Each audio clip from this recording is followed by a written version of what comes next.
Latest episode দেখুন একদম add free. আরে আরে আরে, এখানে কোনো মেয়ে ঢুকতে পারে না। আরে বাবা, আটকাচ্ছ কেন? আমি ভেতরে যাবো, রঘুদা ভেতরে যেতে দাও। দাঁড়ান দাঁড়ান, আপনি আমার নাম জানলেন কিভাবে? আরে এতদিন ধরে তো এই অফিসেই কাজ করলাম, আমি নাম জানবো না? মানে আপনি রোজ গেলেন, কাজ করলেন। এই আপনি চোর না ডাকাত বলুন তো? আমাদের স্যার কোনো মেয়েকে রিক্রুট করে না, কোনো মহিলা অফিসে ঢুকতে পারে না স্যারের পারমিশন ছাড়া। আরে আমি কাল অবধি এই অফিসে কাজ করেছি বলেই বলছি। আরে আমি তিমির বরণ। তিমির বরণ? হ্যাঁ? আরে তিমির বরণ তো ছেলে, আপনি তো মেয়ে। আরে আমি তিতির, তিমির বরণ দুজনে এক মানুষ। আমি তিমির বরণ। মানে কি? আপনার কি মাথার কোনো ব্যামো আছে নাকি? আমার তো তাই মনে হচ্ছে। একে তো মেয়ে, তার উপর আবার মাথার ব্যামো। আপনাকে কিছুতেই আমি ভেতরে ঢুকতে দেব না। স্যার যদি অফিসে এসে আপনাকে দেখে না, আমাকে ছাড়বেন না। আপনি তিমির বরণ হন আর যেই হন, আপনি এখান থেকে জানতো, যান এখান থেকে। আরে আমাকে যেতে দাও না, এরকম করো না। আরে বাবা, বললাম তো হবে না। স্যার কোনো মেয়ের ছায়া পর্যন্ত দেখতে যান, আপনি যান যান। দেখো, প্রথমত এখন রোদ নেই, সুতরাং ছায়া পড়ার কোনো প্রশ্নই নেই। আর যদি রোদ ওঠেও তাহলে আমি রোদের উল্টো দিকে দাঁড়িয়ে থাকবো যাতে আমার ছায়া না পড়ে। আর যদি তুমি আমাকে ঢুকতে না দাও তাহলে আমি এখানেই বসে থাকবো। আমি দেখবো তুমি কি করে আমাকে ঢুকতে না দাও। আমি বসলাম এখানে। আরে এখানে বসে কোনো লাভ হবে না। এই রে, আজ আমার চাকরিটা গেল মনে হয়।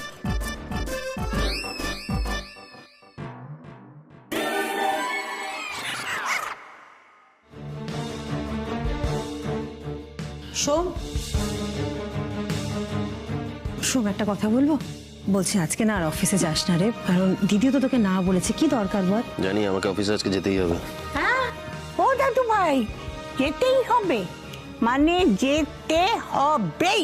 হ্যাঁ ঠাম্মি, যেতে হবেই। ওরে বাবা, মানে যেতে হবে? হ্যাঁ, যেতে হবেই। আচ্ছা, ও দাদু ভাই, ওই অফিসে কি মধু আছে গো? মানে মানে বুঝতে পারলে না? ওই তিমির ছেলেটা তিতির হয়ে যাওয়ার পর থেকে, মানে তুমি জানার পর থেকে অফিস যাওয়ার ইচ্ছেটা একটু বেড়ে গেছে না? হ্যাঁ?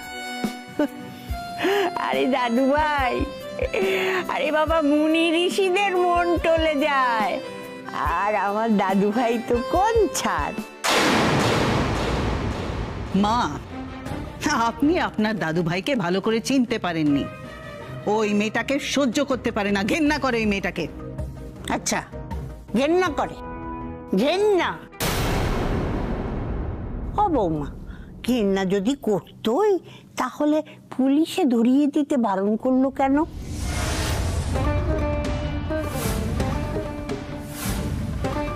তারপর বাড়িতে ফিরে যাবার জন্য সব কিছুর ব্যবস্থা করে দিল কেন? সে তো আপনার দাদু ভাইয়ের মহানুভবতা। আপনি তো ওকে সেভাবেই মানুষ করেছেন। আমি বুঝতে পারিনি যে ওই অসভ্য মেয়েটার সঙ্গে ও মহানুভবতা করবে। কিন্তু বৌমা, আমি তো বুঝতে পেরে গেছিলাম। সেই জন্যই তো দাদু ভাই আজ অফিস যেতে। আপনার কি মনে হয় মা, ওই তিতির বোস আপনার দাদু ভাইয়ের অফিসে থাকতে পারবে? একটা মেয়ে হয়ে সে আপনার নাতির অফিসে কাজ করতে পারবে বলে আপনার মনে হয়? হ্যাঁ, করে তো এলো, করলো তো, ব্যবসা পাইয়ে দিল। লক্ষ্মীবন্ত মেয়ে গো, লক্ষ্মী। প্লিজ তোমরা এই আলোচনাটা বন্ধ করবে প্লিজ। কতবার বলেছি ওই মেয়েটির নাম এ বাড়িতে কোনো আলোচনা হবে না।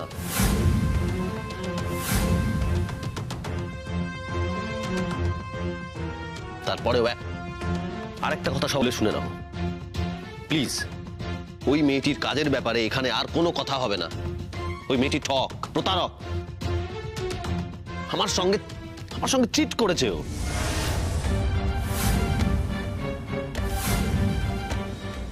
তোমরা খুব ভালো করে জানো এই ধরনের মহিলাদের আমি একদম সহ্য করতে পারি না, জাস্ট পারি না।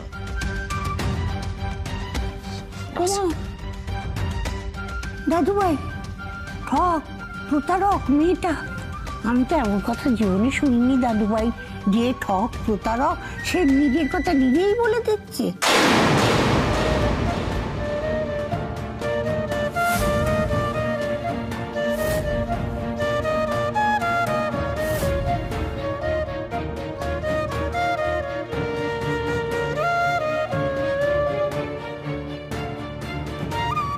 মা, আপনার দাদু ভাই তো বারবার করে বলল ওই মেয়েটাকে নিয়ে এ বাড়িতে কোনো আলোচনা হবে না। তারপরেও আপনি কেন ওই তিতির বসুকে নিয়ে বারবার আলোচনা করছেন?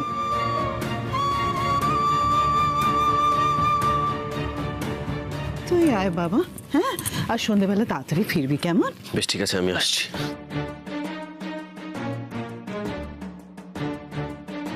তুই সকাল সকাল চলে এসেছিস, অনেকটা ভালোই করেছিস। বস, এসে কথা বলা যাবে, কেমন? আর তাড়াতাড়ি বাড়িও চলে যেতে পারবি। তুহিনকে বলে দিস আমি তোকে বাড়িতে ড্রপ করে দেবো, কেমন?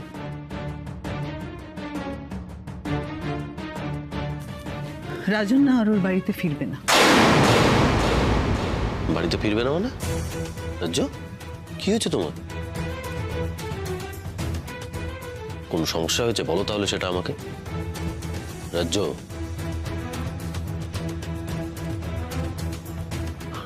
রাজ্য, ওই শ্বশুর বাড়িটাই কিন্তু তোমার আসল বাড়ি। তাহলে তুমি ওখানে ফিরবে না বলছো কেন? কি হয়েছে তোমার?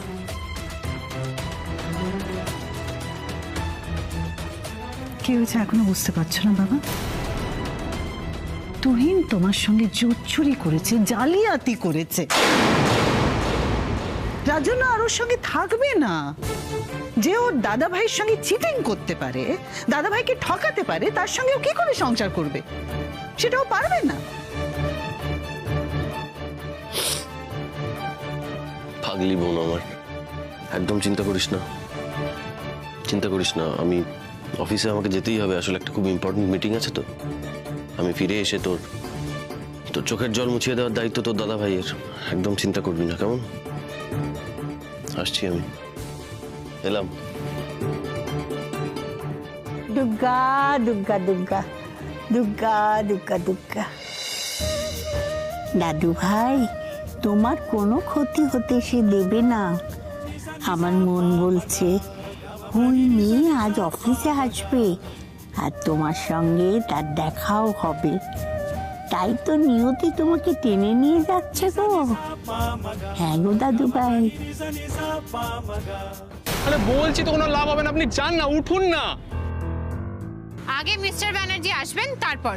এই কোম্পানিতে স্যার যবে থেকে আসছেন, আমিও তবে থেকে আছি। ওনার মা ছাড়া কোনো মহিলার এই অফিসে ঢোকা বারণ।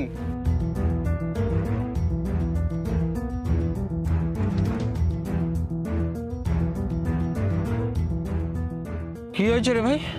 শুনলাম নাকি এই মেয়েটি অফিসে ঢুকবেন। কি বলছিস? হ্যাঁ, শুনলাম নাকি এই মেয়েটি আগে এই অফিসে চাকরিও করতেন। আপনি প্লিজ আমার চাকরিটা খাবেন না। দেখুন, সময় হয়ে গেছে স্যার, যে কোনো সময় চলে আসবেন। আপনাকে এখানে দেখলে আমার চাকরিটা চলে যাবে। তোমার স্যার কোনো ছেলেদের চাকরি খান না, তোমার স্যার শুধু মেয়েদের চাকরি খান। স্যার চলে এলে কি হবে? আপনি উঠুন না, তাড়াতাড়ি উঠুন। আরে উঠুন আপনি। ওই তো স্যার চলে এসছে। সরুন সরুন সরুন।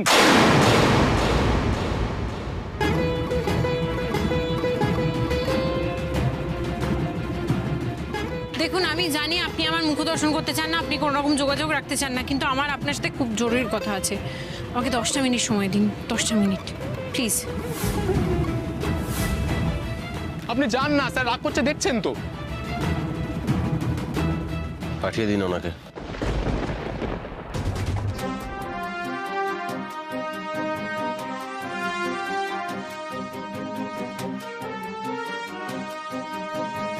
কি বলেছিলাম? সরো।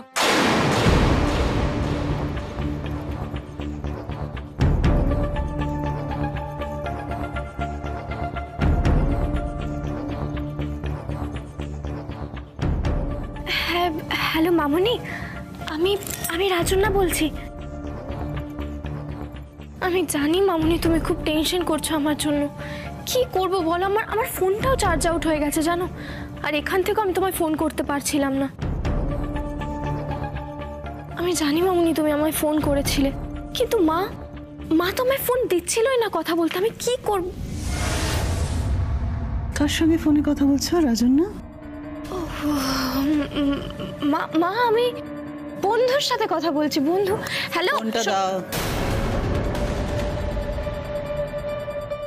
Hello Mrs Lahiri. আমি যেটা করতে পারিনি সেটা আপনি করে দেখিয়েছেন। আমার মেয়ের বন্ধু হতে পেরেছেন, কিন্তু শুধু বন্ধুর সঙ্গে কথা বলে ফোনটা রেখে দিলে হয় বলুন?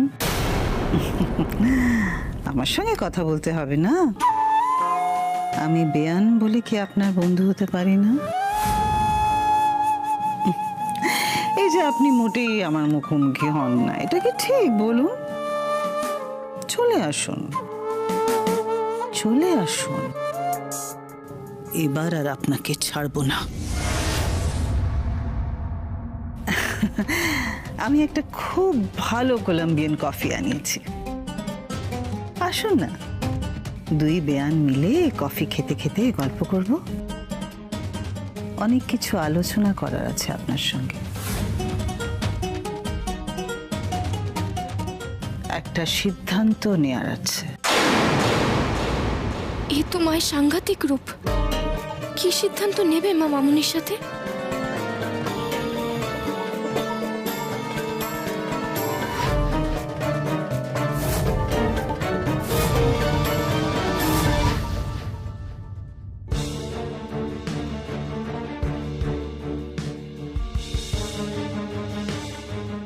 স্যার, ওই কালকের ডিলে যে সমস্ত পেপারস আপনি চেয়েছিলেন, এই ফাইলের মধ্যে সব কিছু রেডি করা আছে স্যার। That's very great. আপনি এক কাজ করুন, আপনি ফাইলটা এখানে রেখে বাইরে একজন মহিলা দাঁড়িয়ে রয়েছে, ওনাকে একটু এখানে পাঠিয়ে দিন। হ্যাঁ, মহিলা? কানটা পরিষ্কার করান, পাঠিয়ে দিন। Okay sir, okay sir. আমাকে ডাকছেন তো? হ্যাঁ, আপনি ভিতরে যান। Thank you.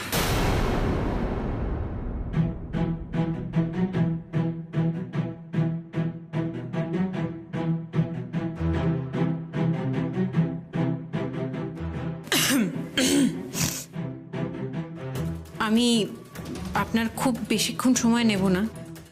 আমি জানি আপনার পক্ষে আমাকে খুব বেশিক্ষণ সহ্য করা সম্ভব নয়। বসুন।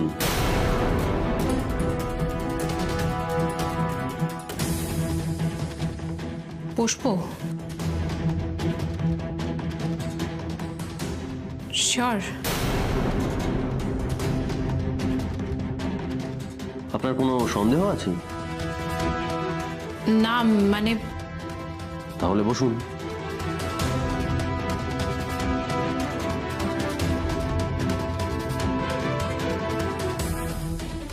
আমি যে ভেবেছিলাম আমার সাথে দেখা হওয়ার মাত্র উনি ছুরি, কাঁচি, কাঁটা বন্দুক নিয়ে ছুটবেন, সেটা তো হচ্ছে না। তাহলে কি বাড়িতে গিয়ে রাগ পড়েছে? আমার কথাটা বুঝতে পেরেছেন?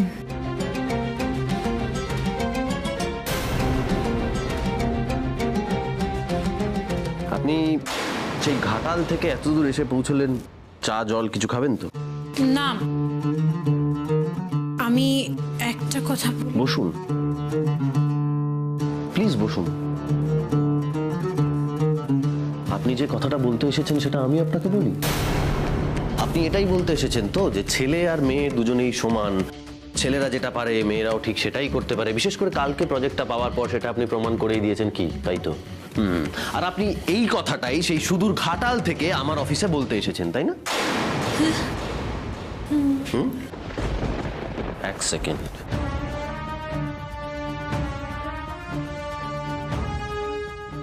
এই দেখুন, আমাদের কালকের পাওয়া প্রজেক্টের সমস্ত কাগজপত্র রেডি করে ফেলেছি আমরা। হ্যাঁ, আমরা একটু পর থেকেই এই প্রজেক্টের কাজ শুরু করব। কিন্তু এখন আমি কি করব বলুন তো? আপনি কি করবেন বলুন তো? এখন আমার যেটা করণীয় আমি ঠিক সেটাই করব।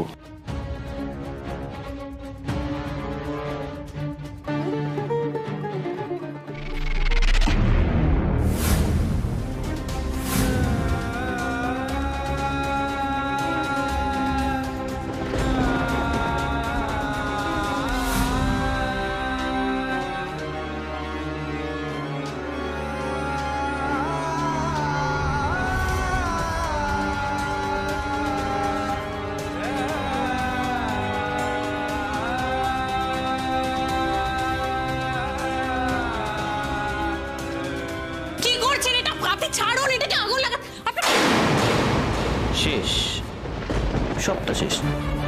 না রইল দায়, না রইল দায়িত্ব।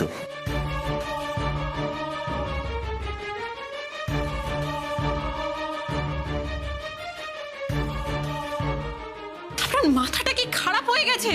এত কষ্ট করে পাওয়া একটা প্রজেক্ট আপনি সবটা পুড়িয়ে দিলেন। হ্যাঁ দিলাম, কারণ যেটা রেখে কোনো লাভ নেই তাই সেটা রাখার তো কোনো দরকার নেই, তাই না?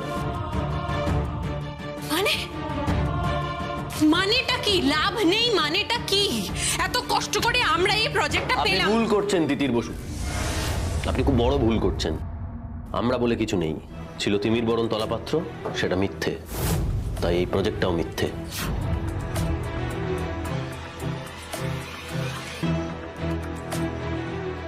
বেশ, আমি মানছি তিমির বরণ তলাপাত্র মিথ্যে, কিন্তু এই যে এতগুলো মানুষের পরিশ্রম,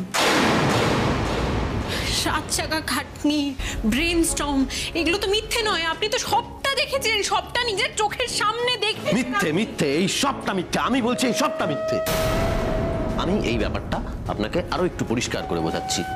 এই প্রজেক্টের জন্য আপনার যতটুকু ক্রিয়েটিভিটি, দয়া, মায়া, সিম্প্যাথি, এই কোনো কিছু আমাদের জাস্ট লাগবে না।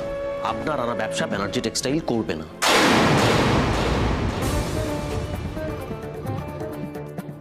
আপনি কিন্তু চোরের ওপর রাগ করে মাটিতে ভাত খাচ্ছেন। Great great great. আপনি এতদিন নিজেকে বিরাট মহান ভেবে এসেছেন, তাই না? কিন্তু এখন যে আপনি এই যে নিজেকে চোর বললেন, মানে মানে কোথাও আপনি বুঝতে পেরেছেন যে আপনি ভুল করেছেন। এই ব্যাপারটা বেশ ভালো। আপনার ব্রেনস্টর্ম করা প্রজেক্ট থেকে ব্যানার্জি টেক্সটাইল কিছুই চুরি করবে না, এটা আমি আপনাকে বলে দিলাম। শুনুন,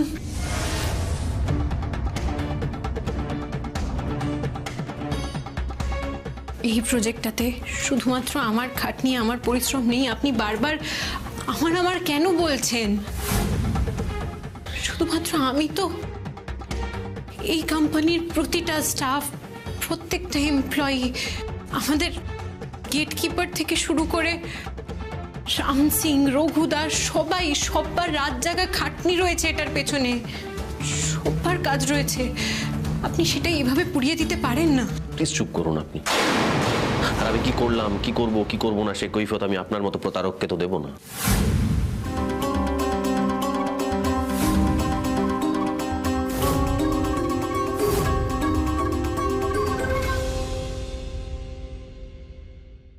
এই কাজটার মধ্যে যদি আপনার 1% অফ এফোর্ট থেকে থাকে তাহলে আমি এই কাজটা করব না। 1 বালতি দুধে 1 ফোঁটা চোনা পড়লে কি হয় জানেন তো?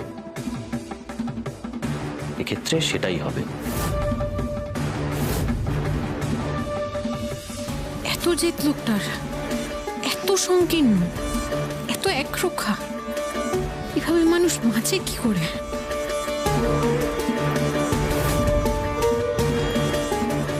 বেশ, আমাকে তো না হয় যা তা বলে অপমান করে এখান থেকে তাড়িয়ে দেবেন। নিজের কোম্পানির বাকি এমপ্লয়ীদের কি বলবেন? বলে দেবো, আমি বলে দেবো যে এই কাজটা আমরা করব না। আর যদি তার এগেইনস্টে তাদেরকে ক্ষতিপূরণ দিতেও হয়, সোমরাজ ব্যানার্জি দিতে রাজি, ব্যানার্জি টেক্সটাইল দিতে রাজি। যদি তাতে ব্যানার্জি টেক্সটাইল উঠেও যায়, যাবে, কিন্তু আপনার কোনো কন্ট্রিবিউশন আমি নেব না।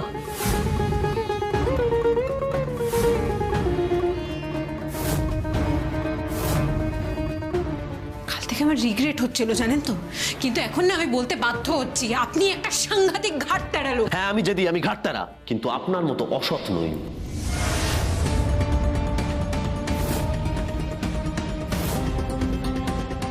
আপনার মতো না নিজের স্বার্থ সিদ্ধির জন্য ভেক ধরি না। আপনি কি জানেন আপনি এতদিন ধরে তিমির বরণ তলাপাত্রের ছদ্মবেশ ধরে যা যা করেছেন সেটাকে না জাস্ট ক্রিমিনাল অফেন্স বলে।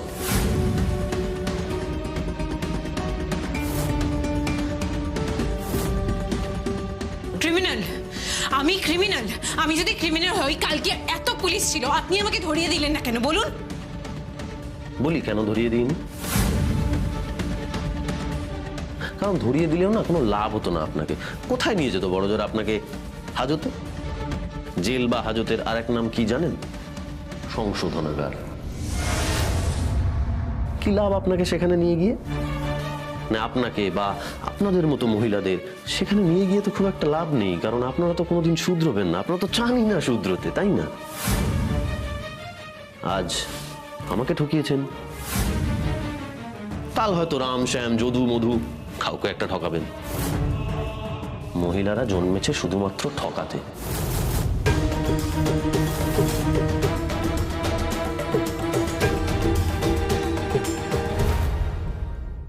মহিলারা জন্মেছে শুধুমাত্র ঠকাতে। সুতরাং সংশোধনাগারে আপনাকে পাঠিয়ে খুব একটা লাভ নেই, তাই না? দেখুন, আপনাকে বারবার বলছি, আমি জানি আপনার খুব খারাপ অভিজ্ঞতা রয়েছে, কিন্তু তাও সময় থাকতে মেয়েদের সম্পর্কে এইসব ভুল ধারণা আপনি পাল্টান। আমি এই ধারণাটা দূর করতেই তিমির বরণ তলাপাত্রের ছদ্মবেশ ধরেছিলাম। এক্স্যাক্টলি। আর সেটা করতে সেই সমস্যাটাকে আরো বাড়িয়ে দিলেন। এই প্লিজ, আমি না আপনার সঙ্গে আর কখনো দেখা করতে চাই না। যদি কখনো দেখা হয়ে যায় সেটা আপনার জন্য খুব একটা ভালো হবে না। প্লিজ আপনি এখান থেকে চলে যান, প্লিজ বেরিয়ে যান। আর একটা কথা শুনুন, আপনি চলে গেলে আমি পুরো অফিসটা ডিসইনফেক্ট করাবো।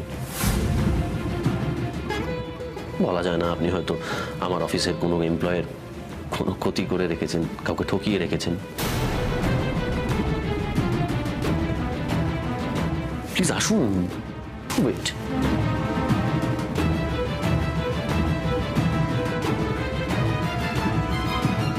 প্লিজ।